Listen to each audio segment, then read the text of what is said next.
This is CBC Winnipeg News.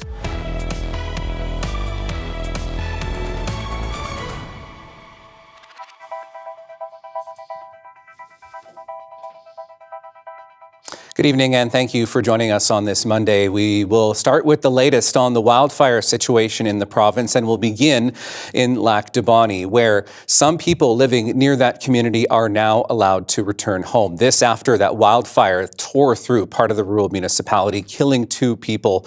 Officials say that is now being held. About 150 residents were allowed to return to their homes on Sunday. Another area near the Granite Hills Golf Club was opened up today to residents, but hundreds remain out of their homes. Officials are hoping more evacuation orders are lifted in the near future. And while there has been rain, there is concern that the fire is burning in hard-to-reach areas deep in peat moss. A peat moss fire in that area on the southeast side that flared up. They're still aggressively digging out that peat moss, and we have helicopters with buckets in there assisting them. In the White Shell, cooler weather and a little bit of rain over the weekend helped crews fighting the fire near Ingolf, Ontario. The flames on the Manitoba side of the border cover over 1,600 hectares. In total, it covers over 30,000 hectares, including on the Ontario side. Firefighters from Alberta and British Columbia are now starting to arrive. Officials hope that cooler weather will help slow the spread of the flames. We have a sort of a temporary reprieve from sort of high to extreme fire behavior that we saw as this fire began early in the week. So this has sort of given us some time to bring some resources into the area. Meantime, officials in the rural municipality of Kelsey near the Pas say almost all evacuees have returned back home. 3 homes were destroyed by the fire and some livestock died. The province says 21 of the 42 fires from British Columbia who were sent to the Pas have been redeployed to Nopaming Provincial Park. At last check, the fire was a little over 40,000 hectares in size.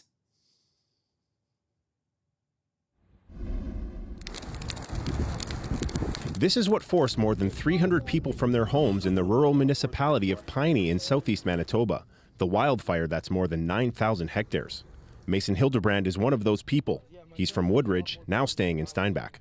It's a little bit discouraging not being able to be in town at our own homes, but at the same time, it's at least we're all safe. The ground is black, the trees are burnt, and the smell of smoke is still in the air here outside of Woodridge in the RM of Piney. The Reeve says the wildfire was hours away from jumping the fire guard and heading directly into town. Reeve of the RM of Piney, Wayne Anderson, says the blaze jumped across a highway and broke through other fire protections. That's what prompted the evacuations Thursday. He says the rain over the weekend helped, but not enough. It takes time, but this is, we got a very dry forest and high winds. This cold weather is helping. But until the fire is fully contained, we don't feel comfortable in telling them to come back. Donald Heridic is waiting for the okay to go home. This wind from the east, I don't know, because it's turning the fire around. So we have to wait and see. Anderson says the fire is now contained. They are still going to check for hot spots, but says the only concerning area is in the middle of the forest. I think in the next few days, there definitely will be lifting the evacuation. That came late in the day Monday. Good news for people like Hildebrand. It's been a rough couple of days not being at home. It's a lot different when you have to go to a hotel other than wanting to go to a hotel. So when you dig into it? Officials showed us why they were reluctant to let people back too soon. They say beneath the burned layer is material that could have caught fire.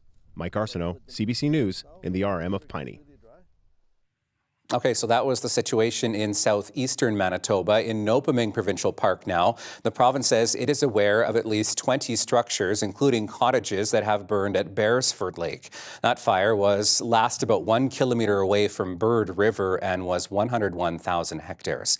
Now, as the fire spread in and around the park last week, 4 backcountry campers had no idea of the danger that was quickly approaching. They saw smoke but didn't realize how serious the situation had become until a helicopter showed up to airlift them out. The CBC's Alana Cole picks up the story. From the air, this video shows fire spreading through Nopaming Provincial Park. It was taken by Pascal Breton as he, his longtime friend Eric Gauthier, and their kids were being flown out. Literally seeing a wall of smoke and flames and 50-foot flames. It was shock and devastation, you know, in many ways. I still don't think maybe the reality of what was happening probably didn't sink in at that point, and realizing like how close we were to danger. Seeing the whole park, just a wall of fire, it was just devastating. The friends had taken their kids on a camping trip. They spent the night at another friend's cabin in the park on Beresford Lake. On Monday, they headed out to Garner Lake by boat. The next day, they started seeing signs of the fire, but didn't know how serious it was. As we were kind of looking at each other, and you know, he was like, my spidey senses are tingling here, like something is not right. Like you could tell the sky was getting dark. By Tuesday night, a helicopter was landing on the beach. Their friends had called conservation. When the chopper landed, conservation came out and said, you know, we got to get you guys out of here. There's a fire really close. So that's the main road. That's the road going through Nopaming. Since Breton and Gauthier have been home, they've heard their friend's cabin, where they parked, has been destroyed. Breton has been thinking of the fire crews. That's what goes through my mind, is how dangerous it is for us to be stuck out there, but yet you've got people on the ground who are courageous enough to go out there, and you know, they have to deal with that and fight the fires, and that really blows my mind. And Gauthier points out, always tell someone where you're going to be. Had we been in a situation where we weren't clear about where we were going to be, then definitely our lives could have been in a lot more danger. They're grateful to their friends who called conservation and everyone else involved in getting them out safe. Alana Cole, CBC News, Winnipeg. The fire ban that has been in effect for the city of Winnipeg is now over. The city says that means activities that were banned under the fire ban are now allowed again. That includes open fires, using your backyard fire pit, putting off fireworks in city parks, as well as using the fire pits, I should say, in city parks, as well as the use of solid fuel-burning appliances. The city is reminding residents to make sure all fire pits and cooking appliances are used with caution and always have a way to put out that fire within arm's reach.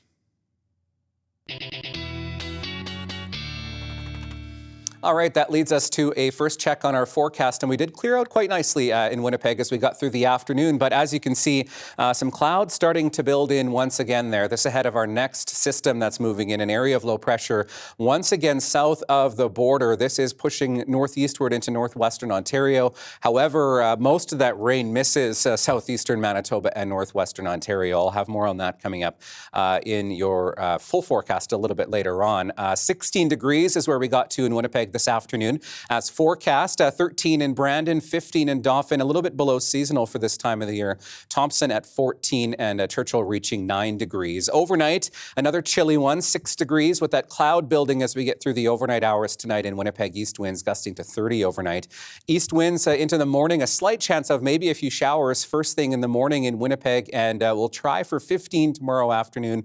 Another below seasonal day. There is some warmer temperatures in the forecast. I'll have that a little bit later in the show. Manitoba is spending millions to switch to plastic health cards, but with the card lacking features found in cards from other provinces, is Manitoba's shift to from paper to plastic worth the cost? Ian Fraze breaks it down.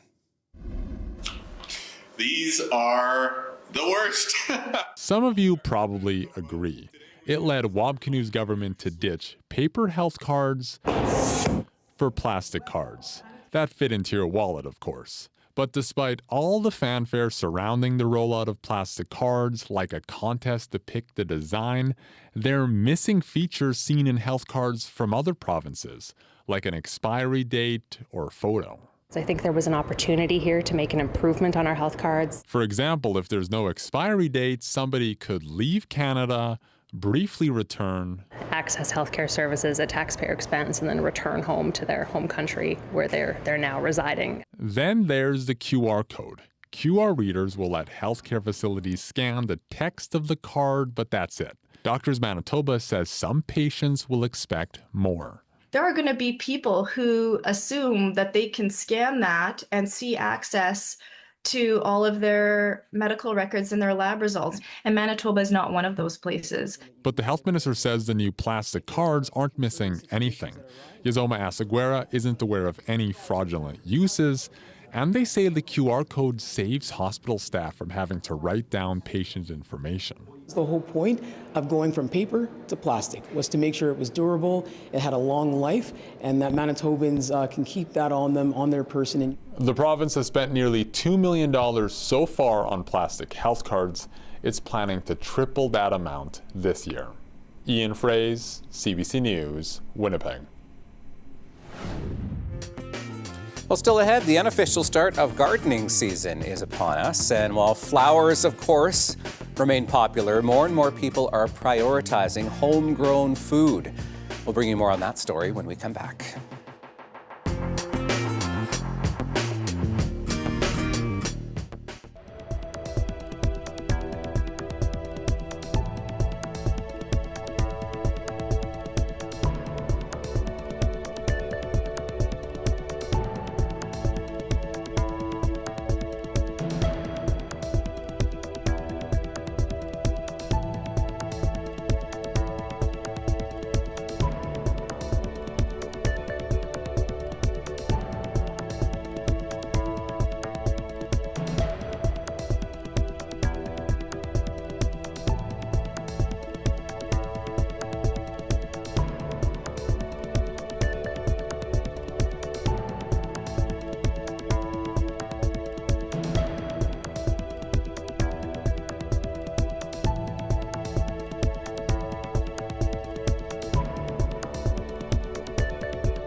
Well, it's being called a game changer.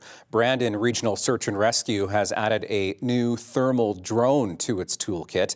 And as the CBC's Chelsea Kemp reports, they hope the drone helps crews on the ground find missing people faster from the air. Volunteer Jeff Ross is adding a drone to the Brandon Regional Search and Rescue's arsenal. He joined the team 3 years ago after they helped find his missing brother, Jordan. Ross says the search and rescue team gave his family the closure they needed. Other people just gave their hearts and were looking.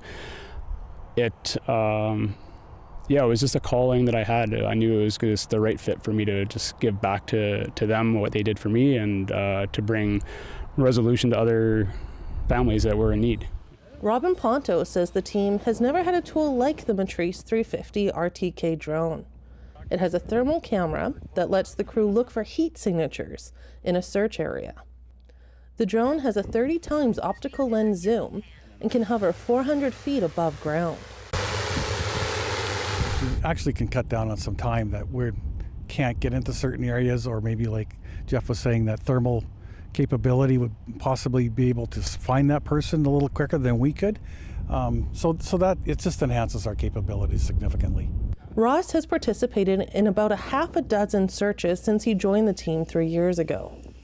He says the volunteer team has a lot of heart and compassion for their community. In the searches that I've been on with the team,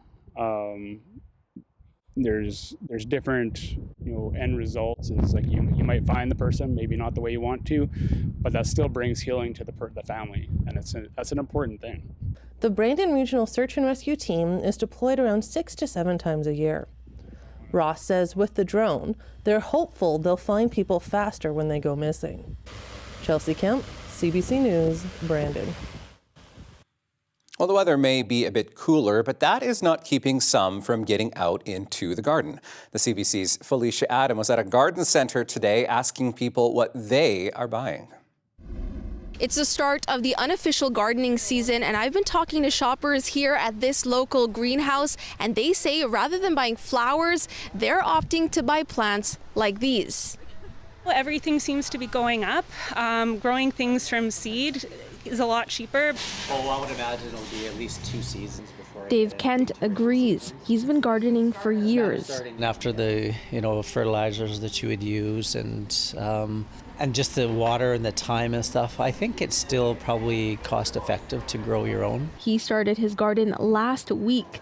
Apart from saving money, he likes the reward. I just have a sense of accomplishment and just being able to eat what I grow. Sage Garden Greenhouses sells all kinds of plants and flowers. We've been hearing directly from people that investing in these kinds of long-term perennial edible crops is a way to save money and establish their own food security.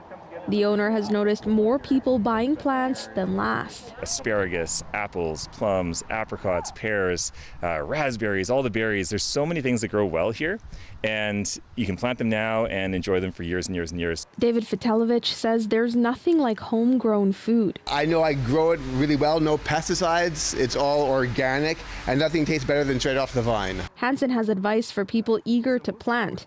Wait until the end of the month so your crops aren't ruined by unexpected cold weather. Felicia Adam, CBC News, Winnipeg.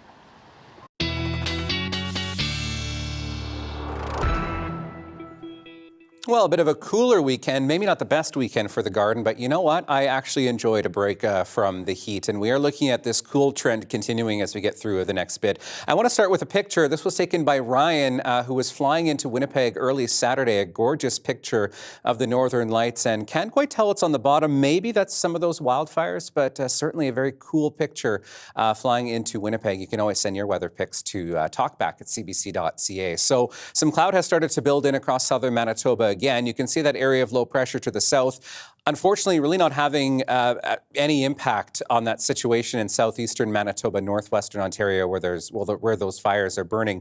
But some of that is moving up into Westman, into south central Manitoba, the same area that got a whole lot of rain at the end of last week. So that will continue as we get through Tuesday. Starts to clear out into Wednesday. We'll be right on the edge here in Winnipeg of some cloud cover on Wednesday. So I'm saying clearing as we get through the day, but there is a chance that that cloud cover kind of hangs around as we get through even into Thursday morning. That's when we start to see a little bit more clearing as we get toward the end of the week here. And we're looking at a bit of a sunnier weekend once again, and temperatures starting to climb back up. Looking at the projections in terms of rainfall, there's a slight chance some of that makes its way into the Red River Valley. I do have a slight chance of showers in the forecast for Winnipeg, but certainly more of a rain event into the southwest corner of the province, looking at the potential for even 15 to 20 millimeters in places like Melita into Brandon. The Parkland may be getting a trace to maybe 5 millimeters tops. So looking at some rain moving through the next couple of days. Winds, I know, a bit breezy once again today. They will start to back off once we get through the night tonight, back to around 20, gusting 40 first thing in the morning. And we'll start to at least see that diminishing a little bit as we get through the end of the day. But as that area of low pressure makes its way through, those winds do pick up slightly once again and do shift around out of the northeast. So pretty variable winds as we get through the next couple of days here. Single-digit overnight lows once again, 6 degrees in Winnipeg and Gimli, looking at 4 in Pinawa, and a rainy 4 degrees in both Brandon and Melita, and temperatures closer to freezing into northern Manitoba, +2. In Thompson, looking at a high of 18 tomorrow afternoon, where that rain is falling. Cooler temperatures in the southwest, 7 in Brandon, 15 in Winnipeg, and temperatures around 15 degrees into northwestern Ontario as well. Looking at 19, mostly cloudy for Wednesday, and 18 on the way for Thursday. I'll have your 7-day forecast coming up. A festival that puts Indigenous culture center stage is celebrating 20 years. Winnipeg's Manito Ahbee Festival celebrated the milestone with a first this weekend, a citizenship ceremony. CBC's Santiago Arias Orozco brings us to Canada's largest powwow. Celebration of Indigenous culture. Now the stage for the start of a chapter. 43 of Canada's newest citizens taking their oath at Manito Ahbee, a first for the country's largest powwow. It was good knowing that they who had built this country, and we are here with them. It's a good feeling knowing that we are enjoying the legacy that they would have put out for us. The Winnipeg Festival has made it a priority to work with new Canadians in recent years. Organizers say it's about debunking misconceptions about Indigenous people.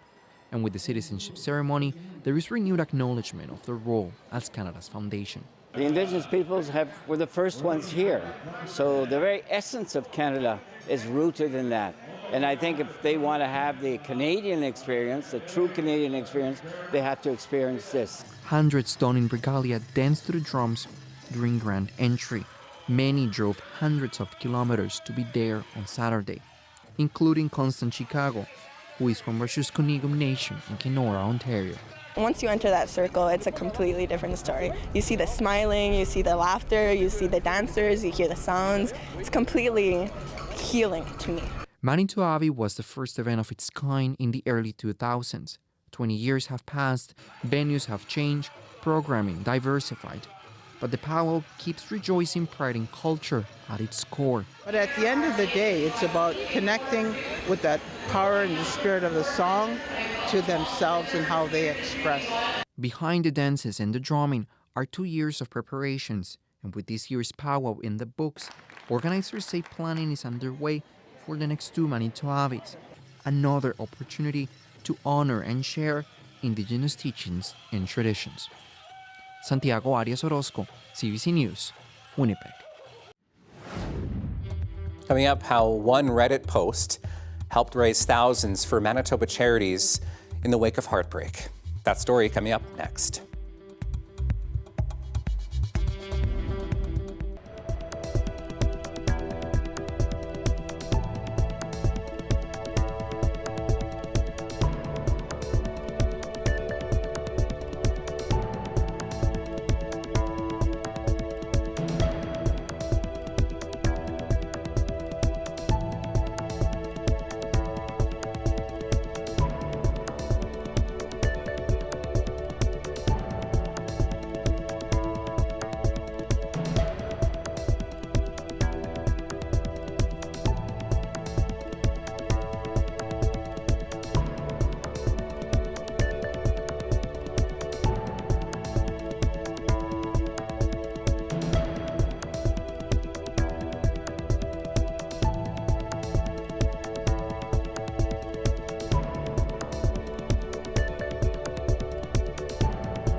All right, let's do the dog walking forecast. I know we took a little bit of a break last week with the wildfires and everything that was happening, but let's get back into it with Molly. Thank you, Jane, for sending this picture in. I would love to see your pet pics. As always, to talk back at cbc.ca. I can always use more, especially for the upcoming week. So 8 degrees first thing in the morning. We are looking at another cloudier day in Winnipeg.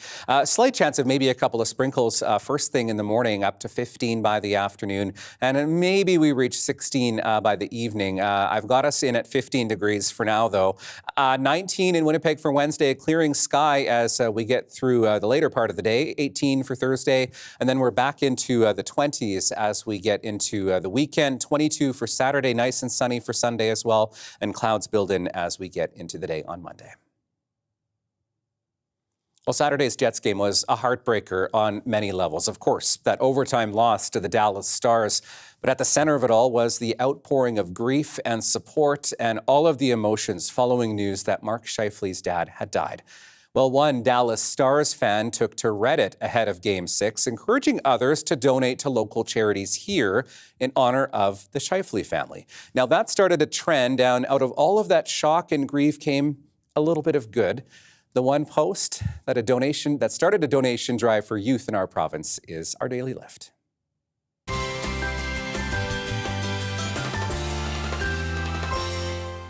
My heart just went out to him immediately. I know I'm very, very close with my family. I'm very close with my dad. And if he were to pass, I would be a complete mess, and I can't even imagine it. If I could get 5 or 10 people to donate, it was a good deed, and it kind of just exploded. I'm floored by the amount of support. I'm really thankful for everyone in the Stars Reddit. The people in there are absolutely amazing. That subreddit and that fan group, they donate all the time. Our fan bases were going back and forth with Jamie Benn and Scheifele in Game 5. I think seeing Jamie Benn embrace Scheifele in the handshake line kind of speaks volumes about what we're talking about, right? You can battle on the ice and you can be heated in the arguments between the two teams, but when something like that happens, it shows what really matters, and it's kind of nice to see everyone come together, and gave me a lot of faith back in the average person, if I'm being honest. I never could have dreamed having that many people to, just send a message to the Scheifele family too that, people care.